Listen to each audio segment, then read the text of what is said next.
Hey, what's going on everybody? Welcome back to the channel. I'm Waller's Wallet, and in this video we're going to take a look at Schwab index funds, and we're going to look at how to get started using Charles Schwab, and even take a look at some good Schwab index funds to start investing in. Now, if you want a simple way to help out the channel, consider hitting that thumbs up button. Also, don't forget to subscribe to the channel and turn that bell notification on as well so you don't miss out on future videos. Now, Charles Schwab is a popular brokerage and has been around for quite a while, and they offer many different investing options from IRAs, trading accounts, 529s, custodial accounts, and so many other options. They even have financial advisors, robo-advisors, so you should definitely feel comfortable using Schwab as your broker. And Schwab does have some great funds for investing with as well. And to get started with Charles Schwab, it's actually very simple and it only takes a few minutes of your time. Now, when you get to the Charles Schwab website, you want to click where it says First-Time Users. Then you're going to select Open One Online. You're going to see it in blue because it has a hyperlink there connected to it. Then you need to select what type of account you're wanting to open up. Now, we're going to choose brokerage account for this example. Then you'll need to decide if you're opening an individual or a joint account. Then you'll need to put in your social security number, and they'll also want to verify your employer's information. Then from here, you just need to go through and enter in your personal information and create a login. It's going to take you a few minutes, but once you're done, ready to start trading and start investing with Charles Schwab's platform. And while there is a lot of love given to Vanguard, Schwab has some great funds and options that I think really hold their own against different Vanguard funds. Now, what's great about Schwab is not only do they offer index funds, ETFs, and individual stocks, but Schwab also offers fractional shares, or what they call stock slices. And their slices allow you to invest in any S&P 500 company like Amazon or Microsoft, for example, for as little as $5. Now, I am a big fan of fractional shares because it allows people who may not want to give up an entire kidney and their firstborn to buy a whole share of Amazon, but they still have access to invest in Amazon if they wanted to. And it just gives better access to better investment options, which may not be available for some people if it were not available for fractional shares. Now, just like with other brokerages, when you do try to buy index funds that are from another institutions, you could be charged a fee. And this fee could be up to $50 each time you wanted to purchase one of these funds. So as I have said before, don't buy other institutions' index funds from other places. You're probably better off to buy them directly from that institution because it's going to save you a lot of money. Now, if you are considering investing in Charles Schwab index funds and maybe you don't have a whole lot of capital to start with, that's perfectly fine, because Schwab index funds do not have a minimum requirement to get started, so you don't have to worry about that hurdle. And they have some index funds with some really low expense ratios, which is great to keep those fees really low. For example, we see SWPPX, which is Schwab's S&P 500 index fund, have an expense ratio of only 0.02%, which is extremely cheap.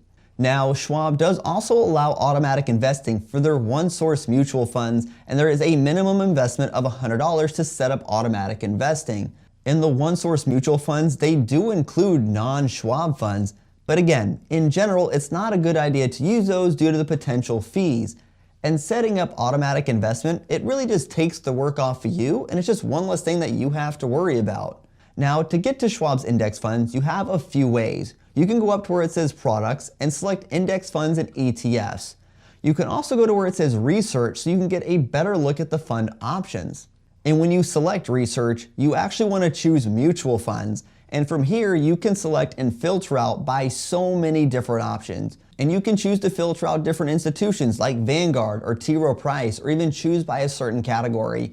And if you did choose to filter out by category, then you could go even just a little bit further and filter out by their Morningstar category. Then you could choose the overall rating and if it's a one-source fund or not. So you have a lot of different options to filter out different index funds. Then once you select your criteria, you can see if a fund has fees or a minimum investment amount, see that fund's performance, and even see their expense ratio. And if you wanted to, you could choose to compare funds as well or select a fund to get more information on it. And Schwab does a pretty good job with the presentation for fund information. And there is a lot of information given here, probably more than most people will actually be looking at. But it is great to have access to that amount of information if you're someone who's wanting to look at it. But before we look at a few funds, I just wanted to remind you that with index funds, you cannot trade these throughout the day like stocks or an ETF. These are bought and sold after the market is closed, so the daily fluctuations don't matter. Now, when I look at funds, I really try to keep the expense ratios as low as possible because those can really add up over time. And low expense ratios does not mean you're sacrificing great performance. So while Schwab has plenty of funds for you to choose from, be sure to do your own research of these funds to make sure you find ones that would be best for you. But now let's take a look at a few Schwab index funds that could be good for your portfolio. Starting off with SWPPX, which is Schwab's S&P 500 index fund. Now, purchasing an index fund that follows the S&P 500, it's always a solid move because the S&P 500 has historically increased about 10% annually before you account for inflation.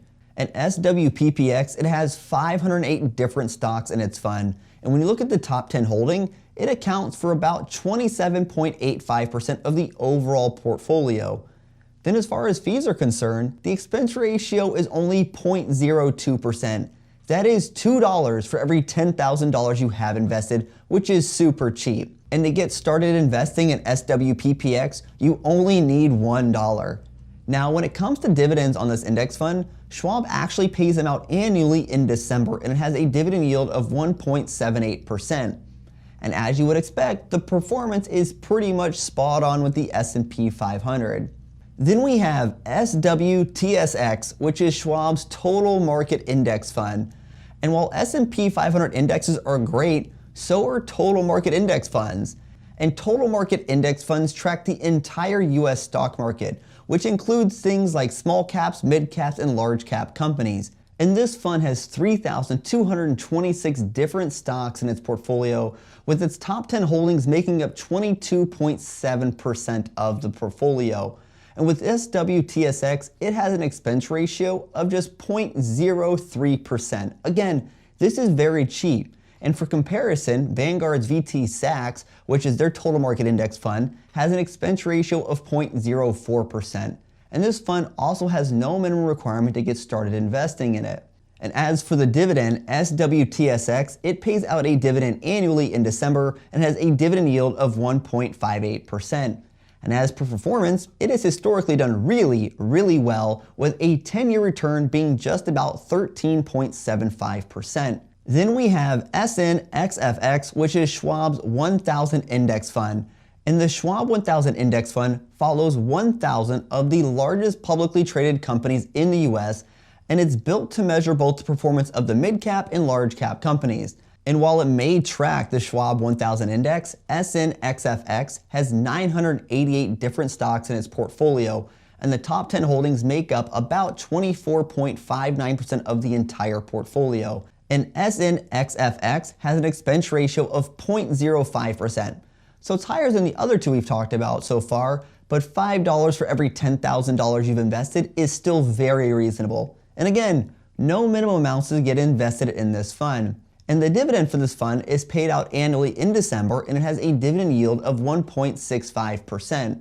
And the performance of this fund has been great, with a return of 13.15% over the last 10 years and just under 10% over the last 15 years. Then we have an international index fund, SWISX, which could be a good option to diversify your portfolio options and not just be limited to US companies. And this fund is mostly invested in developed international countries, but it also has exposure to emerging markets as well. In SWISX, it has 906 total stocks in its portfolio, with the top 10 holdings making up just about 11.93%. Then the expense ratio is 0.06%, which is still very cheap, and it has no minimum investment amount to get started with this fund. Then just like the other funds we've seen on this list, the dividend is paid out once a year, and the dividend yield on this fund is 1.87%. Now, as far as performance is concerned, international funds historically don't perform as well as domestic options, and the 10-year return on SWISX is a little over 5%.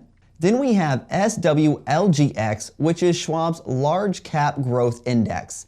Now, SWLGX is a relatively new fund, and it's been around since December of 2017.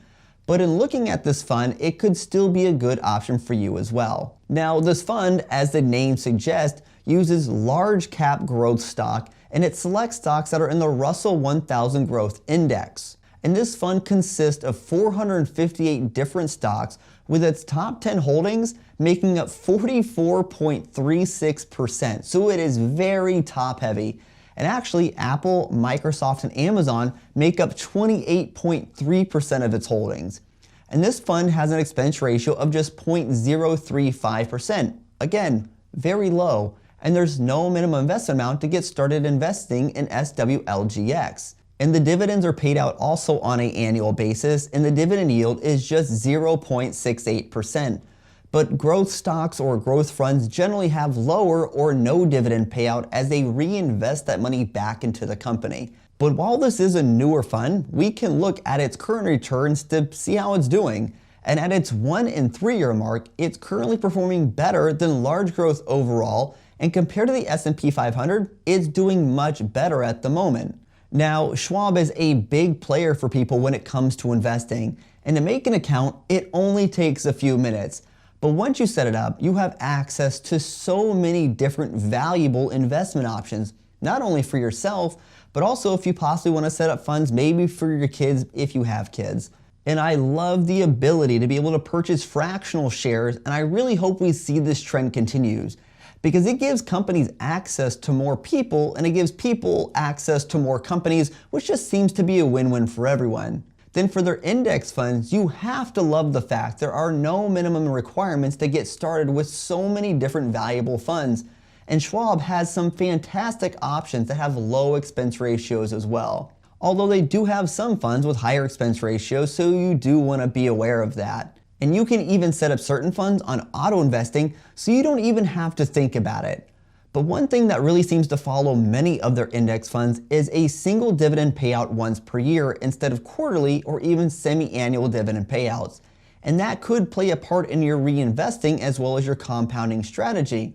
And I think that could be a negative for Schwab funds, but overall, Schwab index funds get you access to great options that are going to help you build out your portfolio and help you build wealth over time. And really, that's the goal, right? To build your wealth and set yourself up for retirement that you can enjoy. And just remember to research the funds or ETFs you want to invest in so you can make sure that you're selecting the options that give you the best chance for success. But let me know, do you use Schwab index funds as part of your investment strategy? Now, if you're someone looking for information on Fidelity index funds, like how to get started or even what they offer, then be sure to check out this video right here where I explain all of that to you. And you know what? Feel free to share this with someone who you might think will find this video valuable, and I'll see you in the next one. Take care.